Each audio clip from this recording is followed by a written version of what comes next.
I'll say it once, and I've said it a million times. Martin couldn't even beat me at my worst. He'll never touch me at my best. Hello guys, तो मैं ले आया हूँ body building की बहुत सारी नई updates. और आज की फर्स्ट अपडेट में हम बात करेंगे निक वॉकर की, द म्यूटेंट की, स्पेशली लेग्स यानी कि क्वाड स्वीप्स को इम्प्रूव देख सकते हो। जैसे कि इस अपडेट के अंदर अगर आप देखोगे तो डेफिनेटली गाइस आप लोग बिलीव करोगे कि निक की क्वाड स्वीप्स कितनी ज़्यादा इम्प्रूव हो गई हैं, बिल्कुल बाहर निकल के आ रही है। लेग्स इतने ज़्यादा बिगर साइड पे कभी नहीं लगे। His physique is now looking more and more balanced. और यही चीज़ गाइस निक से सब लोग देखना चाहते थे। निक को काफ़ी ज़्यादा लोगों ने क्रिटिसाइज करा कि भाई ये चीज़ आपके जेनेटिक्स में है, आपके लेग्स की वजह से स्वीप नहीं है, आप उनको बिंग अप नहीं कर सकते। बट नाउ अगेन गाइस निक हमें वही चीज़ करते हुए दिखाई दे रहे हैं जो कि वो बहुत टाइम से करते आ रहे हैं, अपने हेटर्स का माउथ शट करते हुए। और देखो आप यहाँ पे खुद आप बिलीव करो कैसे इनके डेंस लेग्स दिख रहे हैं, पहले से बहुत ज़्यादा इम्प्रूव्ड। और अभी भी गाइज अभी भी इस पॉइंट पर निक अपना वेट रिड्यूस करते जा रहे हैं, लेकिन उसके बाद भी he is sitting at 301 pounds. Yes guys morning का वेट है इनका 301 पाउंड्स। और आई थिंक अभी 14 हफ्ते बचे हैं या उससे थोड़ा सा कम टाइम बचा है इनके शो के अंदर, पिट्सबर्ग प्रो के अंदर। और जिस हिसाब से अपने वेट को ये मेंटेन करते हुए चल रहे हैं, I think he is going to be problem to anyone guys. किसी के लिए भी ये प्रॉब्लम बन जाएंगे, मार्टिन के लिए भी, बिकॉज मार्टिन आई थिंक जहाँ पे ऑपरेट कर रहे होंगे गाइस मैक्सिमम मेरे हिसाब से 260 पाउंड्स के आसपास उनका वेट होगा स्टेज पे। जबकि निक जिस हिसाब से अपने वेट को रिटेन कर रहे हैं और शार्पर एंड शार्पर होते जा रहे हैं, it's more like Nick 280-285 pounds पे भी हम स्टेज पर दिख सकते हैं। इनकी फिजिक काफ़ी टाइटर साइड पे दिख रही है, काफ़ी बैलेंस साइड पे दिख रही है, मसल्स पॉप आउट करते हुए दिखाई दे रहे हैं। He is going to get cut guys, अभी भी इनको काफ़ी कट करना बाकी है, लेकिन ही इज़ गेटिंग बेटर। और इस पॉइंट पे इनकी फिजिक जितना टाइम बचा है इनके शो के अंदर बिल्कुल सेट लग रही है। और इसी हिसाब से गाइज अगर मैं इनकी दूसरी अपडेट की बात करूँ तो यहाँ पर भी आप देख सकते हो निक अपना एब्स एंड थाइस पोज दिखा रहे हैं। तो निक अपने हर एक पोज को गाइज जो कि आपके कुछ वीक पोजेस होते हैं आप उनको हाइड करने की कोशिश करते हो, या फिर वीक बॉडी पार्ट्स होते हैं उनको हाइड करने की कोशिश करते हो, वहाँ पर ऐसी कोई भी चीज़ करते हुए हमें निक नहीं दिख रहा है। जैसे कि देखो यहाँ पे हमने पहले देखा था फ्रंट लेग स्प्रेड पोस्ट जो निक का एक सबसे वीकेस्ट पोस्ट था, जिस पर अभी इन्होंने इंप्रूवमेंट्स करी हैं, उसको भी इन्होंने पोस्ट करा एंड अपनी इंप्रूवमेंट्स दिखाई। और साथ में गाइस यहाँ पर भी आप देख सकते हो abs and thighs post, because Nick की वेस्ट का जो इशू है वो यहाँ पर थोड़ा ज़्यादा विजिबल हो जाता है। बट उसके बाद भी Nick is confidently showing his all the weak poses as well, साथ में अपने हर बॉडी पार्ट को। तो इसका मतलब एक ही है guys, Nick is very much confident right now. जैसे उनकी इंप्रूवमेंट्स हुई है, जैसे उनके लेग्स बिल्कुल बुल्जिंग कर रहे हैं, एंड दैट इज़ हाउ हम ये एक्सपेक्ट कर सकते हैं कि निक का एक बहुत ज़्यादा इंप्रूव्ड वर्जन हम लोग विटनेस करने वाले हैं। और जिस तरह से खास तौर पर इनके लेग्स ने इंप्रूवमेंट्स दिखाई है ना गाइस, मतलब लोग इतनी ज़्यादा उम्मीद नहीं कर रहे थे। तो इसका मतलब क्या ये है कि मैट जॉनसन ने आई थिंक यहाँ पर आकर निक की फिजिक के साथ ये समझना छोड़ दिया था कि कैसे इनको और ज़्यादा इंप्रूव करें, इनके लेग्स को कैसे और ज़्यादा ब्रिंग अप करें। बिकॉज देखो 4 महीने के गैप के अंदर जैसे ही एक न्यू कोच के साथ वर्क करना इन्होंने स्टार्ट करा, बहुत ज़्यादा इंप्रूवमेंट्स हमें इनके लेग्स पर दिखाई दी जो कि ईयर्स में नहीं दिखाई दी। और यही इंप्रूवमेंट हम इनकी वेस्ट पर भी देखना चाहते हैं, वो भी स्टेज पर गाइस। पिक्स के अंदर वेस्ट की इंप्रूवमेंट्स आप टाइट करके फोटोज वगैरह लेते हो तो वो चीज़ इतनी ज़्यादा आप क्लियरली नहीं बात कर सकते। बट यस स्टेज पर जब व्हेन यू आर पोजिंग, जब कोई आपके सामने सिर्फ एक पोज नहीं देखा जा रहा, आपको पोज हिट करने के बाद नहीं देखा जा रहा, बल्कि एवरी सिंगल टाइम जब भी आप ट्रांजिशन में हो तब भी देखा जा रहा है, तब ये चीज़ भी हम निक के साथ देखना जरूर चाहेंगे। बाकी गाइस निक ने एक बहुत बड़ा स्टेटमेंट पिट्सबर्ग प्रो के लिए भी पास करा है। यहाँ पर ये बोलते हैं कि मेरा गोल इस वक्त है पिट्सबर्ग प्रो को जीतना और उसके बाद मिस्टर ओलंपिया में टॉप स्पॉट के लिए फाइट करना। बिकॉज जैसे कि लास्ट 2 सालों से मैं करता हुआ होना चाहिए था, अगर मैं कंपीट करता होता तो मैं यही एक्सपेक्ट करता कि मैं बिल्कुल टॉप स्पॉट के लिए फाइट करूंगा, और वही चीज़ मैं इस बार चाहता हूं। तो भाई जिस तरह की इंप्रूवमेंट्स है और स्पेशली गाइस जिस तरह से पिट्सबर्ग प्रो से इनका वर्जन हमको दिखेगा ना, उससे बहुत ज़्यादा चीज़ें क्लियर हो जाएंगी कि भाई कितनी अपनी इस बात को ये बैक कर रहे हैं। देखो अगर हम किसी से भी एक्सपेक्ट कर सकते हैं ना कि अपनी बात को बैक करना या फिर लोगों को बिल्कुल शॉक कर देना, तो वो है सिर्फ निक वॉकर। बिकॉज लेग्स की इंप्रूवमेंट्स भी इनकी किसी ने ऐसा एक्सपेक्ट नहीं करी थी, लेकिन he really did that guys. बहुत कम टाइम में इन्होंने बहुत ज़्यादा ब्रिंग अप कर लिया। अब स्टेज पर भी मैं ऐसे ही देखना चाहता हूँ। And at the same time guys Nick ने एक पॉडकास्ट के अंदर, जो इनका पॉडकास्ट होता है, वहाँ पर मार्टिन फिट्जवाटर के बारे में ये बोला कि मार्टिन मुझे मेरे वर्स्ट पर बीट नहीं कर पाए तो मेरे बेस्ट पर he can not even touch me. और ये एक बहुत ही बड़ा स्टेटमेंट है गाइस। तो इसका मतलब क्लियर है गाइस कि निक एक्सेप्ट करते हैं कि न्यूयॉर्क प्रो जो लास्ट शो इनका था वहां पर ये अपने बेस्ट वर्जन के साथ नहीं थे, बहुत सारी कमियों के साथ आए थे, और उसके बाद भी इन्होंने मार्टिन फिट्जवाटर को बीट कर दिया था। और इसीलिए गाइस निक इस वक्त अभी बहुत ज़्यादा कॉन्फिडेंट है कि भाई अब तो मैं अपने बेस्ट पर आने वाला हूँ, अपने बेस्ट वर्जन के साथ आने वाला हूँ, तो वहां पर मार्टिन मुझे टच नहीं कर पाएंगे। देखो मार्टिन के साथ जो इशूज़ हैं गाइस वो आप जानते हो, एस्थेटिक बहुत ज़्यादा हैं, बहुत अच्छा शेप मेंटेन करते हैं, बहुत स्मॉल वेस्ट कैरी करते हैं, लेग्स जो उनके स्पेशली इतनी ज़्यादा कॉर्ड्स उनकी मैसिव हैं, ह्यूज हैं, वो निक के लिए खतरा बन सकती है। लेकिन गाइस मसल्स की डेंसिटी निक के पास बहुत स्ट्रांग वाली है, कंडीशन में निक कहीं कमी नहीं छोड़ते। साथ में गाइस एक फ्रीक फैक्टर वाला जो एस्पेक्ट है वहां पर मार्टिन काफी ज्यादा शैलो दिखाई देंगे, आप मानो या ना मानो, बट निक के सामने, म्यूटेंट के सामने he will look that way, because जो वेट का, मसल मास का और आपकी मसल मैच्योरिटी का डिफरेंस है वो बहुत ज्यादा वहां पर विजिबल होगा। एनीवेज बहुत ज्यादा चीजें इंटरेस्टिंग होती जा रही हैं। निक अगर इस चीज को सिर्फ मजाक में ही बोल रहे ना, शो को हाइप करने के लिए, जैसे कि लोग करते हैं, अभी हमने रिसेंटली देखा था प्राग प्रो के टाइम पर मार्टिन और सीबम भी ये चीज कर रहे थे, उससे पहले काफी सारे शोज में ब्लेसिंग करते थे, उसके बाद टोनी ओबर्टन और निक वॉकर भी कर रहे थे न्यूयॉर्क प्रो के टाइम पे। तो ये चीजें काफी इंटरेस्टिंग है, तो ये चीज एक शो को और ज्यादा हाइप पर लेकर जाती है और मजा आता है इसी चीज से शो के अंदर। एनीवेज आप बताना आपकी ओपिनियन निक की इस अपडेट के बारे में क्या है। निक के लेग्स डेफिनेटली गाइस मुझे तो बहुत ज़्यादा इंप्रेसिव लगे and all over the social media यही रिस्पॉन्स है लोगों का कि भाई निक ने सच में एक्चुअल में अपने लेग्स पे बहुत ज़्यादा इंप्रूवमेंट करी है, अपनी स्वीप्स को बहुत ज़्यादा ब्रिंग अप करा है। एनीवेज अगर इसके बाद चले नेक्स्ट अपडेट पे गाइस, तो वो है वेस्ली विजर्स की, और वेस्ली ने अपनी ये अपडेट शेयर करी है और साथ में गाइस आप देख सकते हो हाउ फ्रीकिंग ऑसम यहाँ पर वेस्ली विजर्स हमें दिखाई दे रहे हैं। मतलब एब्सोल्युटली इनकी जो वेस्ट को लोग बोलते थे ना कि बहुत ज्यादा वाइडर साइड पे है, ब्लॉकी साइड पे है, गाइस अपर बॉडी को, अपने शोल्डर्स को, अपने लैट्स वगैरह को इतना ज्यादा इन्होंने ब्रिंग अप कर लिया है, इतनी ज्यादा मसल मास, इतनी ज्यादा विद ऐड कर दी है कि वो वेस्ट अब बहुत ज्यादा स्मॉल लग रही है।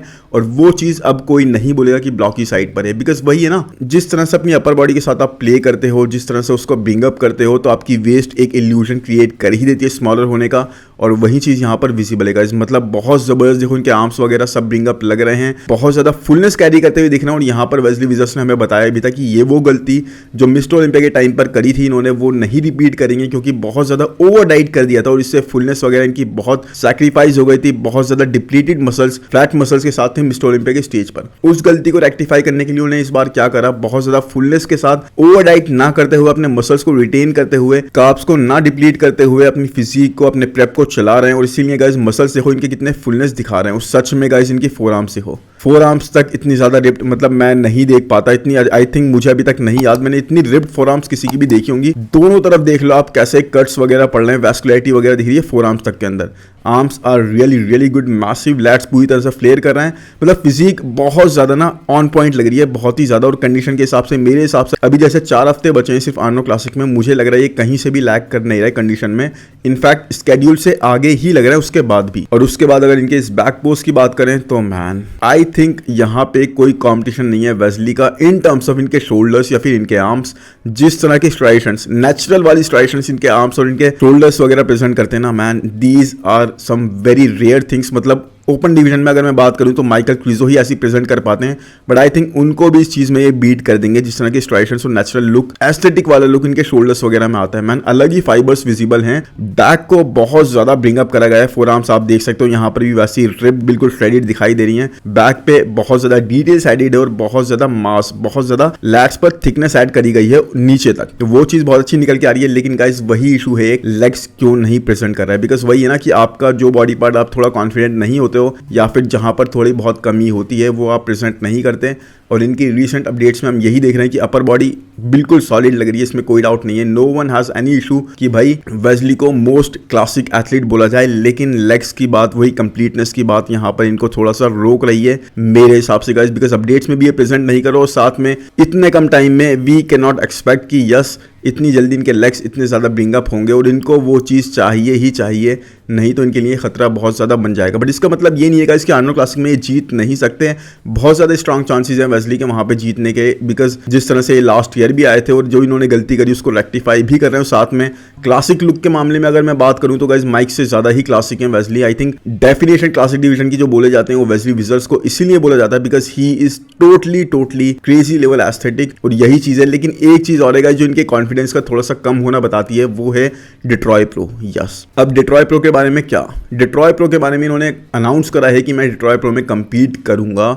अब ऐसा इन्होंने क्यों कर दिया आर्नो क्लासिक के होने से भी पहले? अब देखो हो सकता है हम इस बारे में ज्यादा सोच रहे हो, क्या पता इनका सिर्फ प्लान हो कि डिट्रॉय प्रो में जाके कंपीट करूंगा, अपनी फिजिक प्रेजेंट करूंगा और एक और चेक बहुत इजीली ऑब्टेन करूंगा, प्रोक्योर करूंगा। लेकिन हो सकता है गाइस जहां तक हम सोच पा रहे हैं कि इनको लग रहा है कि यहाँ पर एक बहुत टफ कॉम्पिटिशन मेरे लिए होगा और हो सकता है मैं माइक से ना जीत पाऊं, because on paper right now Mike Somerfield एक विनर की तरह यहाँ पर जा रहे हैं। जबकि यहाँ पर डिफेंड तो अपने टाइटल वेस्ली विजर्स कर रहे होंगे, लेकिन मिस्टर ओलंपिया के बाद से जो एक अलग ही नंबरिंग बनी है उस हिसाब से माइक सोमरफील्ड के चांसेस भी बहुत स्ट्रांग वाले हैं।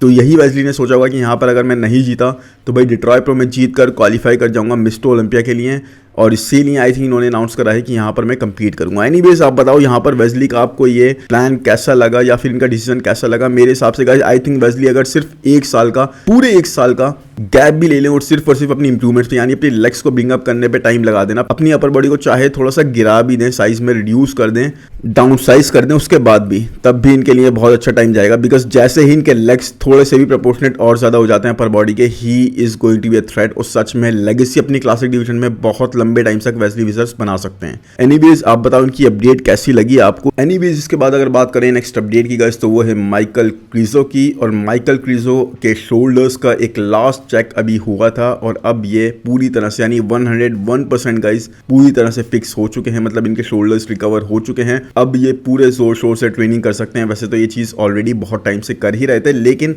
एक फाइनल चेक, फाइनल इवैल्यूएशन बाकी था जो इनके डॉक्टर ने कर दिया है, and he is as per his doctor 100% okay और किसी भी तरीके से प्रोसीड कर सकते हैं। प्लस गाइस सबसे बड़ी बात जो मुझे यहाँ क्रीजो के साथ दिखाई दी वो है गाइस पिट्सबर्ग प्रो में या न्यूयॉर्क प्रो में, आई थिंक न्यूयॉर्क प्रो में ही इज ऑल्सो कम्पीटिंग, उस हिसाब से इनकी प्रेप जारी है। और साथ में गाइस आप इनकी फिजिक देखोगे ना इस अपडेट के अंदर, वैसे तो ये बैठे ही हैं, लेकिन अभी तक जो क्रीजो के साथ हम एक चीज़ मिसिंग देखते थे, जब भी ये ऐसे बैठे हुए होते थे ना या फिर फ्लैक्स नहीं कर रहे होते थे, इनका स्टमक बहुत ज़्यादा ना ब्लोटेड सा होता था या फिर बाहर बिल्कुल हैंग करता हुआ दिखता था, कंट्रोल वगैरह कुछ नहीं दिखता था। जबकि यहाँ पर देखो क्रीजो पहली बार मुझे तो सच में बहुत ज़्यादा शार्प दिखाई दे रहे हैं, स्टमक बिल्कुल सक्ड इन है और बिल्कुल ये ईज आउट बैठे हैं। यहाँ पर ये कोशिश नहीं कर रहे, ही इज़ नॉट ट्राइंग कि अपने स्टमक को थोड़ा पुल इन करें, एयर सक इन करें, नहीं, कुछ भी ऐसा नहीं कर रहा है। उसके बाद भी स्टमक इनका बहुत अच्छा लग रहा है, बहुत टाइट सा लग रहा है, चेस्ट वगैरह इनका बिल्कुल ब्रॉटअप लग रहा है। आर्म्स और शोल्डर्स की तो आप बात ना ही करो तो बेटर है। बैक को अपनी ब्रिंग अप करने पे बहुत ज़्यादा काम कर रहे हैं, बट मुझे लग रहा है गाइस इस बार since he is been working with a new coach जो इन्होंने अभी तक रिवील नहीं करे, इन्होंने बोला था मैं रिवील करूंगा, बट भाई पता नहीं, आई डोंट नो इनका क्या प्लान है,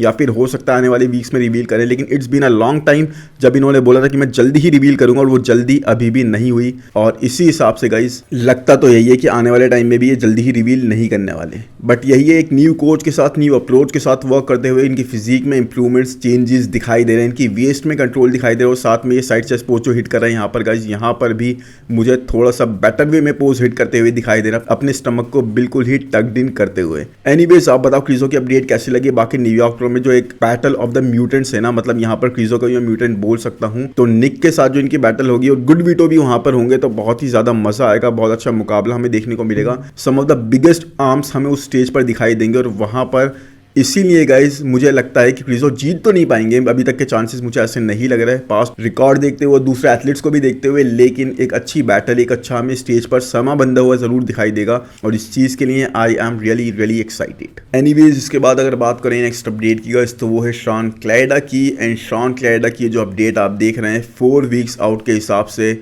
अपनी फिजिक यहाँ पर ये प्रेजेंट करते हुए, and he is looking massive guys. I think Shawn ने इतना ज़्यादा बिगर साइड पर अपने फ्रेम को कभी नहीं करा जितने ये हैं।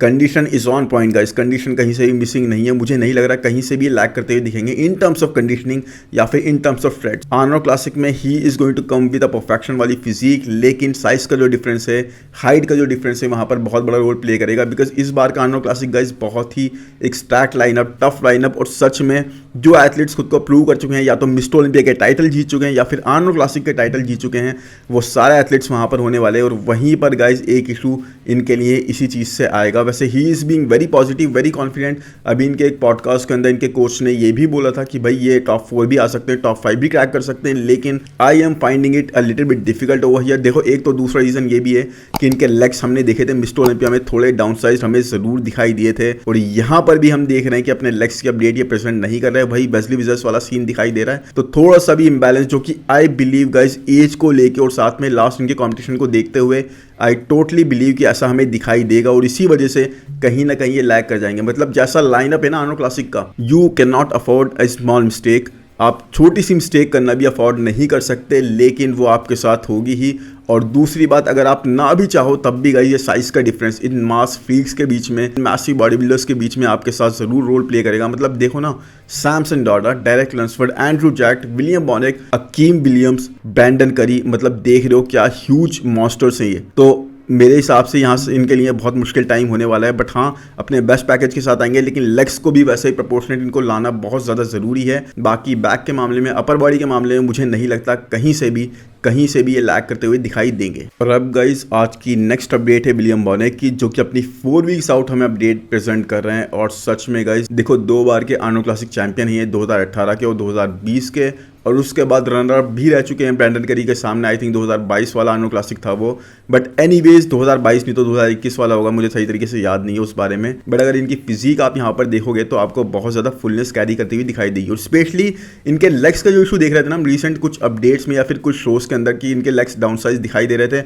आई डोंट नो इन्होंने क्या पुल आउट करा है, मतलब हार्डी चुपन वाला केस कर दिया, बट इनके legs are looking really massive, मतलब बहुत ज़्यादा ब्रिंग अप करे हुए दिख रहे हैं, वो भी इतने कम टाइम पीरियड में। आई डोंट नो किस तरीके से करा है, बस ये कमाल की बात है कि उन्होंने कर लिया, क्योंकि लेग्स का इशू इनके बहुत ज़्यादा दिख रहा था जो डाउन साइज वाला था और जो एज वाला था, लेकिन वो अब यहाँ नहीं दिख रहा। But he is looking very sharp, उनके मसल्स में वो राउंडनेस दिखाई दे रही है। देखो साइज इनका डेफिनेटली कम हुआ है, आर्म्स वगैरह में भी आप देख सकते हो, लेकिन बहुत ज़्यादा राउंडनेस और बहुत ज़्यादा बबली वाले जो इनके मसल्स दिखाई दे रहे हैं, they are looking really good condition में। I have really no doubt कि यहाँ पे कंडीशन कहीं से भी लैग कर रहे होंगे विलियम बॉनेक, बिकॉज मिस्टर ओलंपिया में भी हमने देखा था कि कंडीशन के मामले में ही वॉज राइट दिया। I think top 3 best condition athlete में ओपन डिवीजन की बात करूं तो वहां पर विलियम बॉनेक भी थे उस लिस्ट के अंदर, because he was so damn condition, and इसीलिए इतना अच्छा खासा प्लेस ये हो गए थे। तो कॉम्पिटिशन बहुत टफ है, बहुत ज़्यादा खुद को प्रूव करने की ज़रूरत है, बहुत ज़्यादा इंप्रूव लाने की ज़रूरत है, और पीक मिस करने की अपॉर्चुनिटी तो आपके पास है ही नहीं। एनीवेज आप बताओ विलियम बॉनेक की फिजिक कैसी लग रही है और कहाँ पर आपको ये प्लेस होते हुए लग रहे हैं। And I really hope guys ये वीडियो आपको पसंद आया होगा, पसंद आए तो प्लीज़ लाइक कर दो, चैनल को सब्सक्राइब कर दो, कमेंट सेक्शन में ज़रूर बताओ कि अपडेट्स कैसी लगी और किसकी अपडेट्स मुझे कवर करते हुए देखना चाहते हो। बाकी मिलते हैं नेक्स्ट वीडियो में, थैंक यू, बाय बाय।